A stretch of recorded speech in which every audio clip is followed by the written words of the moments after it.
I'm losing my...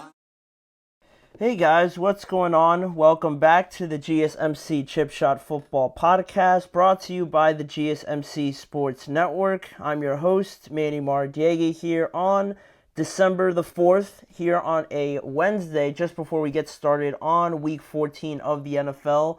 We're here to talk about some of the storylines and still going through the games that we had in Week 13 and expanding them a little bit, not just talking about the games, but bringing up some topics that I had thought of over the course of Sunday and up until now. But we're going to start off by talking about the newest version of Hard Knocks, the in-season version premiered yesterday following an entire division, not just one team. The AFC North is featured on there, and I subscribe to it, so we're going to watch and we're going to talk about it. I watched it, we're going to talk about it, and just everything that we learned from it from yesterday's premiere. Also, we're going to, like I mentioned, we're going to talk about the Bucs game, the Seahawks game, also over the Jets, while previewing the Falcons and the Vikings game coming up next week, which should be a good one. All of that is coming up on today's show. Before we get started, though, on, talking further about Hard Knocks, I wanted to remind you guys, as I always do, if you guys have any questions or comments that you'd like to share during today's live show, please don't hesitate to do so. Your input and insight is always a big part of what makes this show great. So whether it's anything related to the NFL, any topics that we have on the screen, or just anything you guys want to bring up, please, again, get involved with the show. And if you want to make it absolutely sure that your message stands out and it's actually featured on the show by one of our hosts, please use the new Super Chat feature just by clicking the $ at the bottom of the chat box to send in your Super Chat. In this way, it guarantees that your message gets on the air, and it's also a fantastic way to support our channel, and we rely on your support to keep bringing you the sports content you love, and we appreciate it whenever you guys are able to do that, kind of give back to the show while also contributing as well with anything you have to share and any insights you'd like to add to the show as well. So again, go ahead and let us know what you're thinking. Hit the Super Chat button, and let's keep this show as interactive and as exciting as possible. So with that now being said, we can start and talk about the Hard Knocks debut yesterday, the third installment of Hard Knocks that we've had this calendar year. It started off back in March, April, around there with the off-season version following the New York Giants, which people are still talking about as close as like a couple weeks ago with Daniel Jones and that whole thing that happened with the Giants. So that was obviously a big hit. The preseason version with the Chicago Bears, I guess not so much. I don't really hear people bringing that up, but this is the first time ever Hard Knocks and HBO are featuring an entire division on their show. They decided to go with the AFC North, and what I think is really interesting about this is that they're following them, or at least it starts just based off of the first episode from this past week, Week 13 in the NFL, which I think, some people might not like it just because, if you're a Bengals fan or something, you're a Browns fan, you're not really looking forward to seeing the behind-the-scenes things, I guess, if your team's not really in it. But I think it's still fascinating, and just based off of the first episode, I'm already hooked. It premiered last night, this new version of Hard Knocks, and I've, just as a disclaimer, I've never really tuned in to watch Hard Knocks, no preseason version, no off-season version or anything like that. But because I am a Steelers fan and because, this intrigued me just because it is the AFC North, some of the best teams, some of the best offenses, and some of the best players in the NFL, I thought, why not give it a try, see what it's all about. And already I'm definitely not regretting my decision to tune in. And the first episode was very interesting, not just from the fact that we saw them kind of prepare for Week 13, the Bengals and the Steelers taking on each other. That made it even better.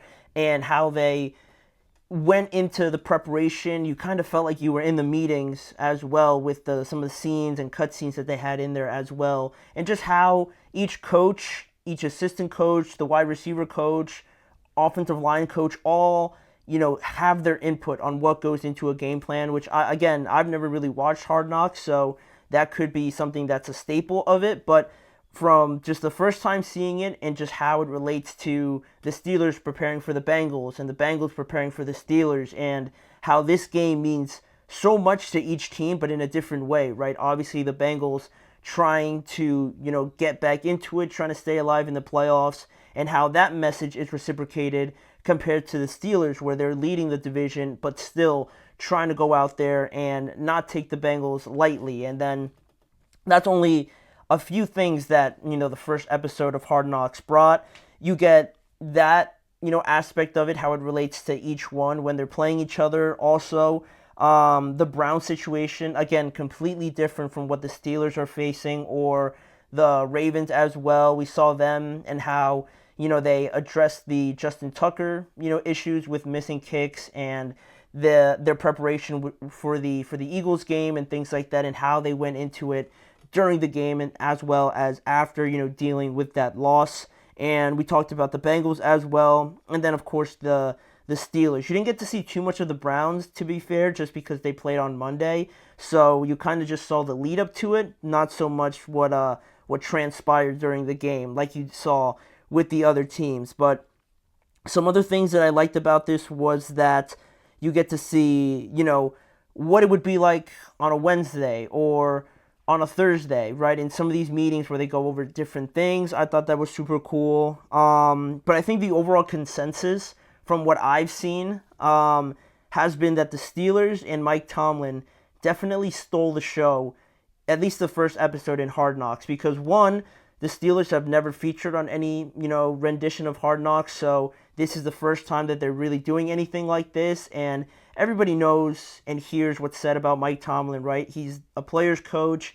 Everybody wants to play for him. He has all these Tomlinisms and things like that, but you can only go so far into kind of thinking you understand what any of that's like. And, Hard Knocks isn't the full experience of getting to know Mike Tomlin, right? But you do get a little bit more of an extra layer to it, and I think that reveals plenty. Just from this first episode, I saw something on X where they described this first episode as the Steelers Hard Knocks, with cameos from the Browns, the Ravens, and the Bengals, because really they really focused in on the Steelers, and it might just be because they've never had them on Hard Knocks, but I thought it was awesome to see them, the preparation, the meetings, and how Mike Tomlin gets his team amped up and ready to play. There were some really cool moments, especially when you get that relativity from Mike Tomlin and connecting with his players. The one with Nick Herbig at one point in the episode where it might have been like a Tuesday or a Wednesday, and he's already getting him prepared for that matchup with Orlando Brown because Alex Highsmith isn't playing, so he's getting him ready, he's getting him, amped up, and just kind of planting that seed in his head on a Tuesday or a Wednesday. Then he reminds him of it later on in the week, and then during the game, it all comes into fruition, and you see like Mike Tomlin on the sideline loving it, he's cheesing, he's loving the fact that it all came together like this, and then the heart-to-heart, one-to-one moment with Nick Herbig afterwards as well was awesome to see Mike Tomlin as a coach and how he's able to get so much out of his players, and not just Nick Herbig, but the conversation he had with George Pickens after the pick six that was technically, I guess, on him, on the guy that was covering him, and then just how he brought him in, how he reels him in, and then you get into a place where you imagine, because obviously this isn't the first time where George might have gone a little bit overboard or where you might have lost him in the course of the game. So it gets you thinking, when you hear that conversation, where you hear that, coach to player, almost father to son like conversation, what other things maybe Mike Tomlin has said to him to kind of reel him in. And again, it was super cool to see how not only he spoke to George, but how George responded there afterwards, and they ended up winning the game, obviously. And not just with the Steelers, right, but with John Harbaugh and the Ravens, and going through a typical week to week, day to day. Jameis Winston was also talking, involved with the preparation during the week, obviously with the Browns, and then getting ready for the Denver Broncos. I wanted to shout out the Browns assistant offensive line coach. I hope I'm saying his name right, Roy Istvan. he's the assistant offensive line coach, and he was awesome to see because if you don't really follow any of the other teams, if you're just a fan of one team like I am, you don't really know anything about the other teams. And the way that he conducted his meeting and just all the explicitives and how just passionate and animated he was super funny. And again, just really cool to see. And also, just overall, the initial thoughts from it, I think it's a great idea just because I only kind of like cover the surface level things. You could go even further in depth as to what you saw and all the small details that Hard Knocks and HBO kind of brought into this new series. But you could talk for hours about it. At least I could, because of how like cool it was. It kind of made you. I've never played football ever in my life, but it made me, kind of want to go out there and play. And it was great. I'm gonna keep watching it. I'm fully hooked now, and I think I'm just gonna come and review these each episode that comes out. Each episode comes out at 9 p.m. Eastern time each Tuesday. So yeah, the first episode was great, and it's just gonna continue on for the rest of the regular season, which should be pretty cool when obviously the Steelers play the Bengals again. They're gonna play the Browns this upcoming week, so that's probably gonna be a big part of next week's episode, and especially too when they have to play the Ravens again. So again, if you couldn't tell already, I'm fully invested in this already, and I think this is a great idea. Having the in-season version of a division like this, it just makes it a lot easier, I think, to stay hooked with it, because it's not just one thing you're focusing on. It's not so monotone. You have different teams, different issues, and things like that. I think the NFL hit it on the head with this series. But we have a lot more to get to on today's show, other than just talking about what we saw on TV. We got to get to Bryce Young and Anthony Richardson, two second-year quarterbacks that faced a lot of adversity during this season in their second year in the NFL, but have found a good sort of trend right now. They found a good spot where they're really improving and showing a lot of promise. And why is that? And, how did we get here? Evidently. So we're going to get to that once we return after the break. You're listening to the GSMC Chip Shot Football Podcast.